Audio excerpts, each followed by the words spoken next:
Só que, por exemplo, se eu tenho uma padaria, eu não posso recusar atender alguém porque ela é de uma certa cor. Se eu fizer isso, é crime. É crime, sim. É. Por que não passar uma lei onde uma plataforma não pode censurar alguém, não importa quem, ou não pode censurar alguém por causa de uma opinião, polêmica ou não, sensato ou não, inteligente ou não? Eu acho que teria que ter uma... Sabe qual que é o problema? As Big Techs têm tanto poder na nossa vida, porque se eles têm a capacidade de manipular o que é visto lá a bel prazer, eles podem criar falsas percepções, falsas narrativas na sociedade. Isso é muito perigoso. Isso aí pode, inclusive, influenciar como uma eleição vai acontecer ou não. É verdade. E eu não sei se dá esse poder, principalmente o YouTube, que é quase um monopólio, né? Que outra plataforma paga uma AdSense do jeito que o YouTube paga? Sim. Então, para muitas pessoas, é o único lugar que existe para ser viável postar um certo tipo de conteúdo. Com certeza. Então, quando essa plataforma começa a ter várias regras que não respeitam as opiniões, a gente não entra numa censura também? Entra, sem dúvida. Mas é aquela coisa do livre mercado, assim. Se, no caso, a gente acredita em propriedade privada, então acredita-se que a própria empresa ela pode fazer o que bem entender com o seu produto e serviço. E aí, é de se esperar que o mercado, por si só, os usuários, acabem olhando para essa empresa e falando, eu não quero mais estar lá, porque ela não está me deixando me expressar da forma como eu quero. E aí, se a sua base de usuários, que é responsável por monetizar a plataforma, acabar migrando para outra, por exemplo, como você falou da galera do YouTube, que está indo para Rumble, então, inevitavelmente, o que vai acontecer é que o YouTube ele vai precisar rever suas políticas, porque ele está perdendo isso. Demora para acontecer. É no longo prazo, é lógico. É a mesma coisa da censura, sabe? Tipo, pode ser que agora, por causa de períodos de eleições, a própria população esteja tolerando censura, porque vai favorecer um dos candidatos. Sim. Só que é aquela coisa, até onde você vai permitir com que isso aconteça? É muito perigoso, porque se isso continuar acontecendo no longo prazo, pode ser que não tenha nenhuma barreira para impedir esse tipo de coisa. Eu não sei se já tem, né? Porque quando o ministro do STF passa por cima da Constituição, faz algo que é inconstitucional, com quem você vai reclamar? Quem que você vai processar? Quem que vai julgar o juiz supremo? Ninguém julga o cara. Então a gente já está numa situação muito complicada, assim. É uma quebra da institucionalidade brasileira. A gente fica falando ameaças às instituições. Para mim, o que o Alexandre de Moraes está fazendo junto ao TSE e o STF é a maior ameaça às instituições que a gente já viu desde a época que teve uma ditadura, onde as instituições foram só simplesmente ignoradas. Na ditadura, todas são ignoradas. E mesmo assim, na última ditadura, não foi bem assim. O Congresso ainda tinha um papel, o Judiciário ainda tinha um papel.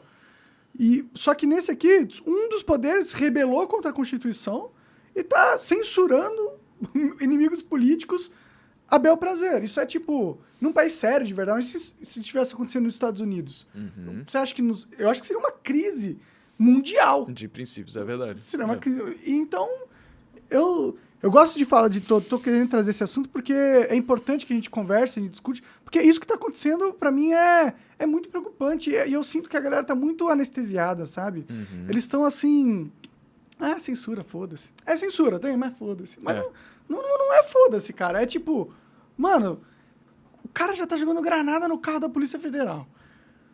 Qual que é? Eu vi uma notícia aqui no UOL que um preso do PCC foi encontrado com um bilhete que ele tinha que atacar nas manifestações, fazer ataques na Então, será que a gente tá indo pra uma... Eu até fico com medo de falar, mas uma guerra civil, tá ligado? Que porra que tá acontecendo? Eu acho que, cara, essas coisas, guerra civil é mais complicado, assim. É porque, como você falou, já tá acontecendo, sabe? Só que a gente tem todo um poder de fiscalização, melhor, espera-se que tenha, que se chama de 3 poderes, né? Enquanto um fiscaliza o outro, a gente espera que a gente tenha um país harmônico. Então, acho que, inevitavelmente, o que acaba acontecendo é que o próprio judiciário, ele se pega em um período de tanta rejeição dos outros poderes, se ele continuar seguindo princípios ou atitudes que são contra o que a maior parte da Câmara dos Deputados e dos senadores pregam, que o que vai acontecer é que, cara, o governo ele não vai ter o que fazer, além de também remover as pessoas, sabe? O impeachment, se diz, do Supremo? Ou remover quem? Remover, por exemplo, os ministros, né? Então, as pessoas que eles estão favoráveis à censura. Isso se houver choque e conflito, mas é aquela coisa, vai depender de qual presidente for eleito. Né, e se a gente estiver num cenário onde a maioria dos senadores que são os responsáveis para fazer o impeachment do STF tem um rabo preso? E se eles tiverem E se o STF tiver a carta de todo mundo marcada porque já fez coisa errada no passado ou sabe de coisa errada, e para ele prender essa pessoa ou começar uma investigação, é só um pulo do gato, e isso aí totalmente cria uma imunidade ao STF, porque quem que você vai querer... Você não vai querer comprar briga com um cara que pode simplesmente destruir sua vida. Não é algo que é inteligente. E se for esse o cenário, o que acontece a longo prazo, assim, na sua opinião? Você acha que a gente vai para onde? Para onde vai o Brasil, assim? Você acha que o STF vai pegar e falar, cansei de abusar do poder, vou parar que estava errado mesmo, tive uma crise de consciência aqui e, porra, não, agora vamos fazer certinho, vamos respeitar a Constituição certinho. Você acha que é isso que vai acontecer? Ou o quê? Cara, eu acho que assim, é importante olhar para os dados, sabe? Eu estava vendo uma pesquisa de um site chamado Our World in Data. Então, é um .org norte-americano, tá? E aí você consegue analisar países que têm diferentes realidades econômicas, diferentes tipos de governo, só que existe uma constante na maior parte deles, né? Se você pega a média do mundo, é exatamente isso que acontece. Eu vou te falar. Que é o PIB global, ele não para de crescer em proporções astronômicas. É uma curva logarítmica para cima. Você vê basicamente do século XIX até aqui, parece uma reta, um tiro. Por quê? Existiram algumas coisas que aconteceram a partir do século XVI, principalmente, que foram relacionadas a algumas coisas. Vou te contar uma história. Vamos dizer que você Monark quer abrir uma empresa, tá bom? Então você vai abrir uma padaria. E aí Monark, ao abrir uma padaria, ele acaba precisando de crédito, porque vamos dizer que Monark não tem tanto dinheiro na conta assim. E aí você vai no banco. E aí o banco ele vai te conceder esse dinheiro que você quer para abrir a sua padaria. Só que o que você não sabe é que esse banco acabou de ser iniciado, o banco acabou de começar, e teve uma outra pessoa que acabou de capitalizar esse banco, um empreiteiro, por sinal. Vamos dizer que o nome dele é Roberto. O Roberto ele colocou R$1 milhão ali nesse banco, e o banco agora tem R$1 milhão para fazer o que quiser com ele. E aí quando você vai ver o orçamento da sua padaria, você fala, nossa, vai dar R$1 milhão. Você pede R$1 milhão emprestado para o banco olha para o Monark e fala, eu acho que você vai fazer uma boa padaria, te paga R$1 milhão. E aí você usa esse dinheiro, você faz a sua padaria com um empreiteiro que, para começar, era o mesmo empreiteiro que tinha colocado aquele R$1 milhão no banco. Então, olha que doideira. Se você pegar com o dinheiro que tem naquele banco, é R$1 milhão, mas se você pegar a quantidade de saldo que tem no empreiteiro, na conta dele, é aquele R$1 milhão que ele colocou lá para começar, mais R$1 milhão que você deu para ele. Então, mostra R$2 milhões. Só que se você tem um empreiteiro com R$2 milhões no saldo do banco e o banco só tem R$1 milhão, peraí, de onde é que surgiu esse dinheiro extra? É isso que acontece em todo o sistema financeiro nacional ou do mundo. Você tem mais dinheiro. Se você pegar a quantidade de dinheiro que todo mundo tem somado e você basicamente falar, galera, saca tudo agora, o banco não vai ter como pagar todo mundo. Ah, sim, o dinheiro é virtual, né? Basicamente. Ele então, é uma crença. Então, crédito gerou riqueza. Crédito é nada mais do que a crença de que o futuro vai ser melhor do que o presente. Então, a partir do momento em que você contrai crédito com o banco, o que aconteceu foi, o banco confiou de que você vai ser capaz de gerar um empreendimento que vai gerar emprego, vai fazer a vida de outras pessoas melhores, você vai pagar o banco com juros e o empreiteiro de quem você fez a obra também ganhou mais dinheiro com isso. Então, você movimentou todo um ciclo virtuoso de geração de riqueza. Isso começou a ser a partir do século XVI, mas acelerou demais a partir do século XIX com as revoluções industriais, quando os empreendimentos privados eles começaram a se alastrar de forma muito mais democrática. Ou seja, o que aconteceu foi, crédito foi um dos maiores veículos de geração de riqueza e virou aquela mentalidade que a gente estava falando até antes de começar, de que o pobre só é pobre por causa do rico.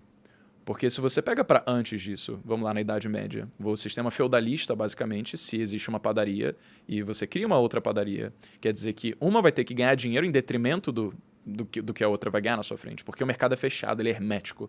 Não existe muita negociação com fora, sabe? Se um reino ele é mais rico, então, inevitavelmente, isso vai vir em detrimento do que o outro reino tem. Mas a partir do momento em que crédito é instaurado, o que acontece é que você cede dinheiro para as pessoas que não têm dinheiro pela confiança de que elas vão conseguir fazer mais dinheiro com aquilo.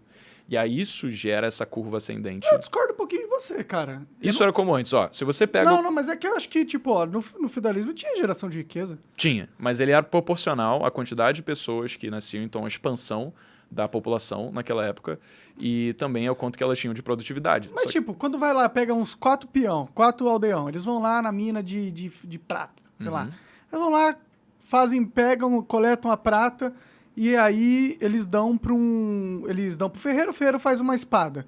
Houve uma geração de valor ali que, Sim, que é independente de outros países ou das pessoas terem mais filhos e tal? A geração de valor depende de duas coisas. Da expansão de terras, então você tem mais recursos para extrair, e também da produtividade das pessoas. A produtividade das pessoas não mudou durante milênios. Então, basicamente, uma pessoa ela poderia produzir aquilo que ela conseguia fazer com as suas próprias mãos. Isso até chegarem às revoluções agrícolas, revoluções verdes, então as revoluções industriais, que justamente aumentaram a capacidade de um único ser humano produzir. Então, o que aconteceu durante a maior parte do tempo na história foi que o PIB global ele aumentava, sim, em proporção à quantidade de pessoas e também em proporção à quantidade de terras que as pessoas exploraram. Então, a produção de riqueza no mundo aumentou, mas a de um único indivíduo ela se manteve a mesma. Fez sentido? Então, o que crédito permitiu foi que uma única pessoa que antes não teria condição de gerar riqueza porque ela não tinha dinheiro para isso, agora ela tem acesso a recurso e ela, com o know-how que ela tem, consegue fazer mais dinheiro. Sim, então, sim. Isso fez... consegue se endividar também, comprar um carro e se fuder no futuro. Se não tiver know-how, exatamente. Ela pode fazer isso perfeitamente, né? Mas ainda assim, o banco ele vai ter mais dinheiro para emprestar, mesmo se as pessoas se fuder. Provavelmente o banco ele vai ganhar o carro, ele vai poder fazer o dinheiro desse carro, liquidar esse carro, ganhar mais dinheiro, e aí? Mas por que eu contei toda essa história aqui? Porque, inevitavelmente, o que a gente acaba se pegando é quando a gente olha para esse momento, sabe? A gente está olhando para um momento de censura, a gente está num embate político extremamente polarizado. Talvez mais polarizado que a gente teve em décadas. Então, se a gente olha para isso, a gente fala, meu Deus, o Brasil inteiro ele pode acabar sendo absurdamente destruído se, às vezes, o seu lado não for escolhido. Mas o que eu acho que é inevitável que aconteça é, se a gente olha para o longo prazo de 15, 20, 30 anos, o futuro ele precisa ser inevitavelmente melhor do que o presente, sabe? Porque... senão dá crise, né? E crise sempre vai acontecer, sabe? Dependendo da forma como você olha, a crise acaba sendo naturalmente uma forma do mercado se reciclar. Então, ele traz novas inovações e todo momento em que acontece alguma crise, muda alguma lei, muda alguma circunstância, alguém ganha muito dinheiro com aquilo. Alguém sempre ganha muito dinheiro. Dependendo, algumas pessoas vão perder muito mais dinheiro do que as outras, só que onde tem problema sempre tem oportunidade.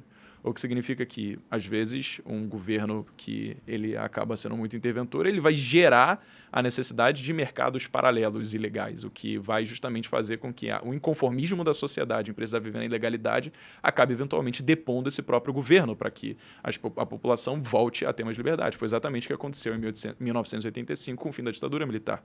Então, a aversão popular com a década de 80, que aconteceu quando... A década de 80 foi considerada como uma década perdida. Por quê? Porque a gente vivia num período de hiperinflação, em que o governo ele tinha financiado obras faraônicas que não geravam riqueza de volta para a sociedade, e ele tinha basicamente essas medidas, onde ele contraía cada vez mais dívida para financiar tudo isso, só que dívida estrangeira, em dólar. E o que aconteceu a desvalorização das nossas moedas nacionais fez o quê? Com que a dívida em dólar crescesse cada vez mais e a população foi se vendo cada vez perder poder de compra e o dinheiro perdendo mais seu poder. Então, isso gerou um inconformismo social que fez com que, inevitavelmente, a ditadura militar precisasse cair. Se a ditadura militar fosse um governo excelente, que todo mundo tivesse dinheiro, todo mundo tivesse feliz, ela estaria aqui até hoje. Você acaba de assistir um corte do Monarch Talks. Agradeço demais, mas se você quiser ver o vídeo na íntegra e acompanhar ao vivo todas as transmissões, você tem que ir lá no rumble.com/monarch para não perder nada. Segue a gente lá.